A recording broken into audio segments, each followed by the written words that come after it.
Assalamualaikum warahmatullahi wabarakatuh. Dan selamat petang kepada semua penonton-penonton pada petang yang mulia ini. Pertamanya kami lafazkan Alhamdulillah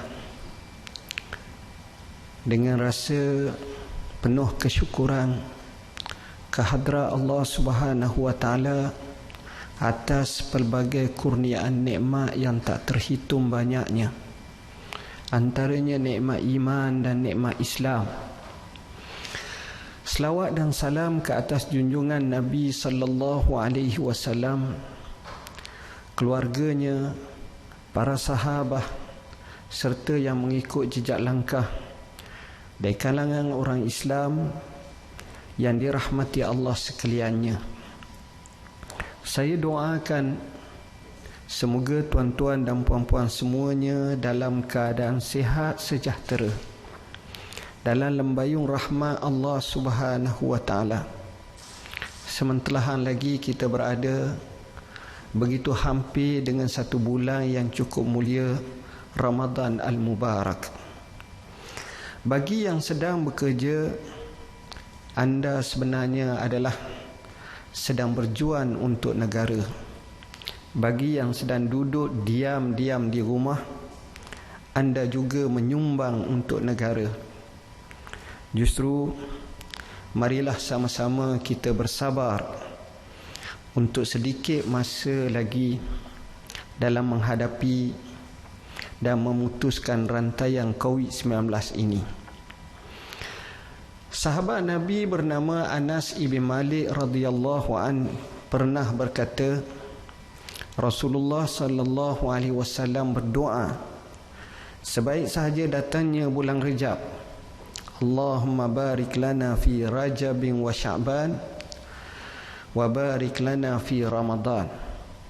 Mafhumnya, ya Allah, berkatkanlah bagi kami pada bulan Rejab dan juga bulan Sya'ban, serta berkatilah kami juga pada bulan Ramadan. Hadis ini riwayat Ahmad dalam musnadnya. Sidang penonton yang dirahmati Allah, Ramadan Al-Mubarak, satu bulan yang bakal menjelang. Saya pasti ramai yang terkenangkan saat sambutan Ramadan pada tahun-tahun lepas. Malam-malam kita sama-sama berkumpul di depan kaca televisyen, seperti malam ni lah sebagai contoh, menunggu pengumuman dari penyimpan besar Moho Raja-Raja Yang Mulia Datuk Syed Dania Syed Ahmad mengumumkan tarikh permulaan puasa. Mungkin satu soalan yang orang selalu cakap, apa agaknya warna baju beliau malam ni? Itulah kreatifnya orang kita zaman sekarang ini.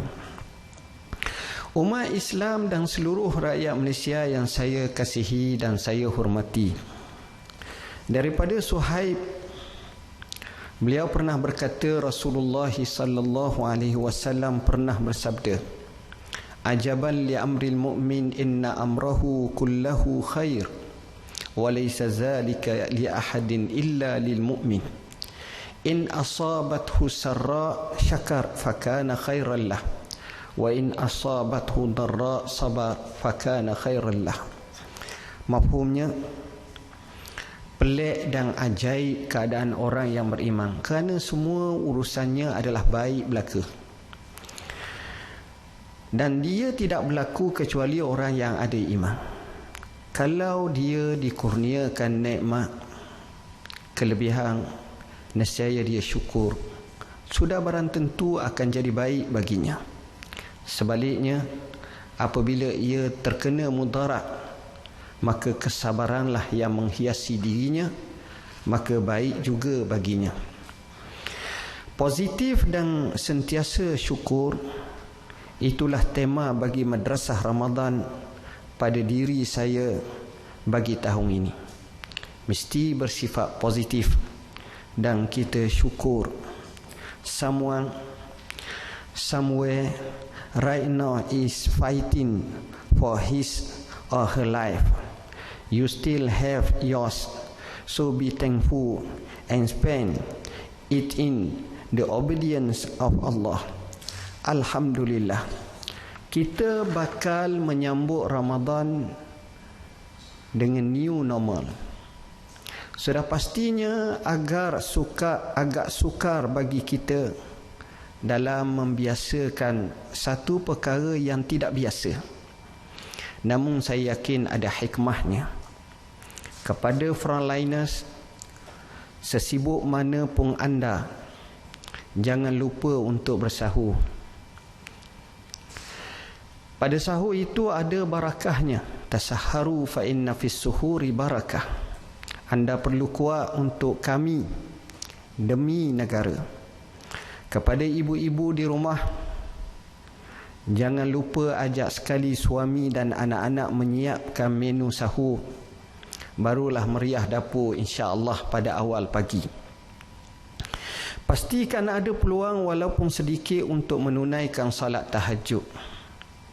Wa minal laili fatahajjat bihi nafilatan lak asa an yab'asaka rabbuka maqaman mahmuda. Daripada sejuzuk daripada malam bangkitlah untuk kamu lakukan tahajud sebagai tambahan bagi kamu. Mudah-mudahan Tuhan kamu bangkitkan kamu pada kedudukan yang terpuji. Bilakah saat terakhir kita sekeluarga sama-sama menunaikan salat tahajud, bermunajat kepadanya? Saya yakin dengan Ramadan new normal ini, kita boleh sama-sama laksanakannya. Jangan lupa doakan untuk Malaysia. Semoga wabak COVID-19 berarak berlalu pergi dari kamus kehidupan kita. Sepanjang Ramadan mungkin ada yang kepenatan bekerja, terutamanya frontliners yang kita kasihi. Puasa tetap wajib mengikut kemampuan, tapi diharuskan berbuka puasa apabila tak mampu melaksanakan puasa sepanjang hari tersebut, atau dikhawatiri sekiranya meneruskan ibadah puasa akan menjejaskan fokus dan kemampuannya untuk merawat pesakit. Qada'lah hari kemudian kalau berbuka. Faman kana minkum maridan aw ala safarin fa iddatun min ayyamin ukhar. Mak buat apa di rumah di siang Ramadan? Kadang-kadang kita ada anak, ada kawan kita nama mak. Dia buat apa rasa-rasanya di siang hari bulan Ramadan? Takkanlah nak main Twitter saja. Maka bacalah Al-Quran sama-sama. Kita ajak adik, kakak, abang. Mungkin boleh buat tadarus Al-Quran. Bukan sekadar itu, mak dan ayah boleh dengar dan betulkan bacaan anak-anak. Sambil itu bolehlah buat pertandingan hafazan Quran. Bukanlah 30 juzuk, tapi surah Inna Ataina ke, surah Kausar, surah Ikhlas yang pendek-pendek. Dan pendengarkanlah pada atuk dan nenek di kampung melalui Skype. Sekarang ni moden sangat, jadi mudah bincang pun melalui apa yang kita kata video conference dan seumpamanya. Ramadan adalah bulan yang amat istimewa. Di dalamnya diturunkan Al-Quran yang menjadi petunjuk buat sekalian manusia. Benarlah firman Allah Ta'ala, Syahrul Ramadan allazi unzila fihi al-Quran hudan linnasi wa bayyinatin minal huda wal furqan. Bulan Ramadan itu diturunkan padanya Al-Quran menjadi petunjuk bagi sekalian manusia dan menjadi keterangan-keterangan yang menjelaskan petunjuk dan menjelaskan perbezaan antara yang benar dengan yang salah. Umat Islam dan seluruh rakyat Malaysia yang saya kasihi, Ramadan adalah bulan ujian kepada kita. Ujian untuk menjaga akhlak dan tutur kata. Kerana temperature kemarahan tu mudah naik. Dek kerana lapar. Mungkin kita penat beratur di pasar raya, letih menunggu dalam kereta bila lalu roadblock, atau marah kepada sesiapa sahaja. Tapi ingatlah, Allah bersama dengan orang-orang yang bersabar. Rasulullah sallallahu alaihi wasallam mengajar kita apabila kita masuk fasa puasa, as-siyamu junnah fala yarfus wala yaskhab wa in imru'un qatalahu aw syatamahu falyakul inni sha'imun marratain. Puasa itu ibarat perisai. Janganlah kamu mengucapkan kata-kata kotor, keji dan tak enak didengar. Dan jangan pula sibuk bertengkar. Jika ada di antara kamu memaki, mengajak berkelahi, maka hendaklah kamu katakan kepadanya, sesungguhnya aku berpuasa 2 kali. Hadis riwayat Bukhari dan Muslim. Tuan-tuan dan puan-puan yang dirahmati Allah, buat masa ini tidak ada lagi jus tebu Kak Mah di Bazar Ramadan, Taman Suria Jitra, Martabak Pak Ali di Bazar Ramadan Kampung Baru KL, serta Bazar Ramadan di seluruh negara. Saya ulang, tidak ada Bazar Ramadan pada tahun ini. Pun begitu, alhamdulillah, perkhidmatan penghantaran makanan atau e-hailing termasuk bagi restoran makanan segera masih dibenarkan seperti biasa. Jangan pula berkumpul untuk membeli juadah berbuka puasa. Tak ada gerai yang akan beroperasi. Mungkin Ramadan inilah waktu kita semua boleh mencipta menu baharu dan menikmatinya bersama keluarga. Encik Ali boleh tempah nasi Arab, sedekahkan kepada Ah Chong. Aunty Tam boleh tempah KFC, sedekahkan kepada Puan Wani. Encik Nordin boleh tempah nasi kerabu, sedekahkan pada Angka Mutu. Ramadan adalah bulan sedekah dan berkongsi kegembiraan dengan sesiapa sahaja sekeliling kita. Cuma ingatan saya kepada rakyat Malaysia, jangan kita membazir. Makan dan minumlah seadanya. Umat Islam dan seluruh rakyat Malaysia yang saya kasihi dan saya sayangi, waktu malam boleh kita isi dengan pelbagai ibadah. Kalau sebelum ini Pak De rajin datang solat di masjid, inilah masanya Mak De dan anak-anak solat berimankan kepada Pak De. Pak De pun takkanlah asyik surah Al-Ikhlas atau At-Takasur sahaja. Boleh jadi bacaan pun boleh tiru cara imam-imam Mekah, Syekh Bandar Belaila, Syekh Abdul Rahman Sudais, Syekh Ali Jabir dan lain lagi. Barulah seronok Mak De di belakang dan anak-anak untuk salat bersama dengan Pak De. Hilang rindu untuk berterawih di masjid. Ramadan ini Ramadan kita dan kitalah yang mencorakkannya. Walaupun apa yang saya sebutkan ini hal yang amat mudah dan remeh-temeh, percayalah satu hari nanti anda akan menitiskan air mata bila mengenangkan saat emas bersama keluarga masing-masing dalam tempoh sebegini. Bagi yang jauh dari keluarga, usah jadikan PKP ini satu halangan. Eratkan ukhuwah melalui sidang video bersama insan-insan yang tersayang. Kita sedang memasuki Ramadan dalam era new normal. Tak ada solat fardu berjemaah di masjid. Solat jemaah dan solat tarawih berjemaah di masjid setakat ini dan dalam waktu PKP. Dan surau dalam tempoh PKP ini. Tak ada juga majlis berbuka puasa seperti biasa di masjid, iftar dan surau dalam tempoh PKP ini. Tak ada juga moreh yang biasa kita makan, minum selepas tarawih dalam tempoh PKP. Alternatifnya, hidupkan ibadah dan tradisi Ramadan kita bawa ke rumah kita. Kita semua hendaklah beribadat dalam Ramadan sebagaimana sedia kala kerana ia adalah usaha memelihara agama hifzuddin dan juga dalam maqasid syariah. Namun memelihara nyawa hifzun nafs juga adalah penting ketika ini. Akhirnya kita akan dapat satu jawapan. Matlamat hifzuddin takkan tercapai kecuali hifzun nafs. Benarlah kata Sayyidina Ali rahimahullah, ad-dinu ussun wa sultanu harisun fama la ussalahu famahdum wa ma la harisalahu fada'i.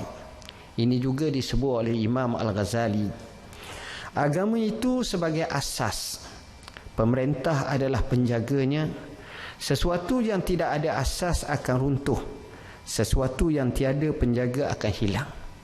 Justru mafhum daripada ini juga menjaga agama bersekali dengan menjaga jiwa, menjaga nafsu, menjaga manusia, menjaga nyawa, itu adalah amat-amat penting. Sebagai menteri di Jabatan Perdana Menteri Hal Ehwal Agama, sejujurnya saya mahukan Ramadan yang terbaik untuk umat Islam di Malaysia. Saya bersyukur kerana anda semua dapat memahami dan bersama-sama kerajaan Malaysia untuk memutuskan rantaian wabak COVID-19. Bayangkan tuan-tuan, apa yang kita dengar, Masjidil Haram yang kita tergiang-giang dengan solat tarawihnya, Masjidin Nabawi, bahkan di negara-negara Arab, semuanya mengambil cara yang sama supaya sembahyanglah di rumah buat masa ini. Yakinlah Allah melihat apa yang kita lakukan, mendengar apa yang kita doakan. Saya berdoa kepada Allah, mudah-mudahan Allah jadikan kita dengan sifat ketabahan yang tinggi, kesabaran yang puncak, dan sentiasa mematuhi perintah dan juga apa yang disebut oleh kerajaan, agar kita sentiasa benar-benar dapat memutuskan rantaian COVID-19 ini. Sekadar itu yang dapat saya sampaikan. Sekian, terima kasih. Sila soalan kalau ada. Bismillahirrahmanirrahim. Datuk Faizal dari Bernama. Soalan saya, mungkin Datuk boleh explain SOP penghantaran makanan bersedekah amal jariah di bulan Ramadan. Kedua, mungkin Datuk boleh explain program dapur iktiam di kawasan wilayah untuk asnaf, rakan jalanan dan B40. Terima kasih. Okey. Isu yang pertama berkenaan dengan SOP penghantaran makanan dan sedekah pada bulan Ramadan. Satu hadis Rasulullah SAW ditanya, Ayyu sadaqati afdal? Apakah sedekah yang paling afdal? Jawab baginda SAW, sadaqatun fi Ramadan. Sedekah pada bulan Ramadan. Kenapa? Kerana pada bulan Ramadan ini pahalanya digandakan oleh Allah. Maka budaya sedekah ini bukan semata-mata berlaku kepada orang Melayu, tapi saya katakan seluruh masyarakat dan umat di dunia ini. Jadinya dalam situasi seperti PKP ini, sedekah boleh kita lakukan sebagaimana kita lakukan dalam masa kita tempah GrabFood dan seumpamanya, dan alhamdulillah online pun ada, dan kita boleh ambil alamat dan suruh mereka hantar. Maka cara itu adalah cara yang mudah. Begitu juga dengan cara apa yang kita katakan ada NGO ataupun musaadah yang kami adakan, musaadah COVID-19 oleh JAKIM, musaadah Khaira oleh PPZ, di mana kita bayar pun kepada mereka secara online ataupun terus kepada sasaran yang kita bagi. Maka ini juga cara kita selesaikan masalah.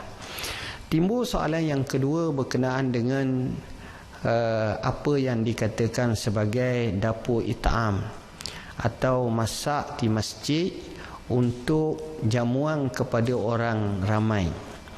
Sebenarnya kita telah mengambil satu ketetapan berdasarkan kepada keputusan kabinet yang saya sebut hanya di wilayah persekutuan dahulu, iaitu kita telah menubuhkan dapur it'am.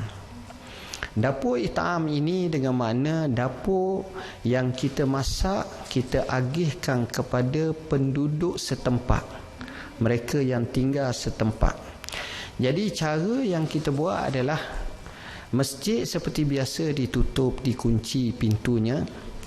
Petugas yang berhak, yang terhak seramai 6 orang, yang mana jaraknya dijaga, memakai dengan pakaian mask, dengan glove. Begitu juga kadang-kadang sebelum daripada itu dengan sanitizernya. Dan pemasaknya pula memakai topi ataupun kita kata gak kepalanya ditutup dan jaraknya dijaga. Kemudian selepas waktu asar yang dibungkus di dalam bungkusan, kemudian ada wakil yang akan ambil tanpa beratur.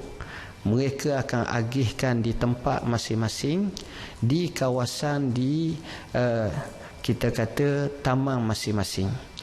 Apa yang kita bajet selama ini, kita gunakan hampir 72 buah masjid dan surau, di mana masjid tersebut yang jaga betul-betul SOP. Bahkan ada injek bagi pemasak itu taipoknya. Tak cukup dengan itu, kerjasama dengan DBKL.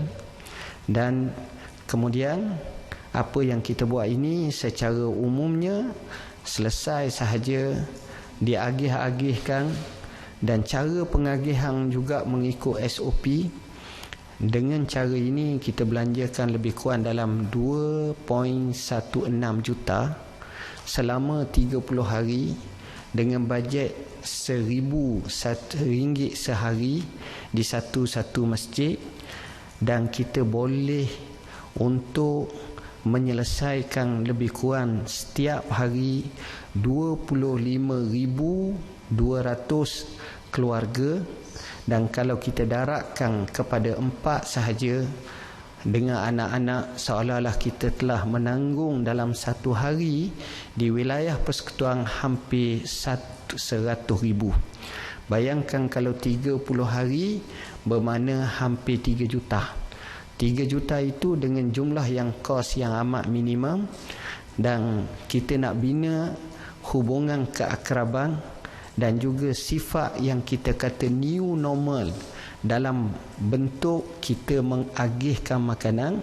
Walaupun kita tak ada lagi seperti sebelum ini iftar beramai-ramai di masjid, berkerumun, tetapi kita tukar patternnya, caranya, uslubnya, yang juga setiap mereka yang berkehendak, berkeperluan akan dapat untuk makan dan minum dengan sebaik mungkin. Wallahu a'lam.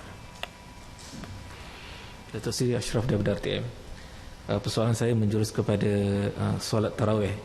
Umum telah mengetahui jemaah di masjid dan surau tidak dibenarkan. Sudah pasti akan ada lokasi-lokasi ataupun pejabat-pejabat yang ada pihak yang mengamalkan solat tarawih secara berjemaah. Jadi mungkin pihak kementerian ataupun ada saranan tersendiri kepada jemaah-jemaah yang cuba untuk mengadakan solat tarawih secara berjemaah itu. Dan kedua, mungkin boleh relate sekali dengan berkaitan dengan maqasid syariah, berkaitan dengan agama dan juga nyawa itu. Mungkin ada masih lagi yang kurang arif mengenai dengan itu. Okey. Pertama sekali, kita tidak halang untuk ibadat. Yang kita tekankan di sini ialah cara pelaksanaannya. Sembahyang.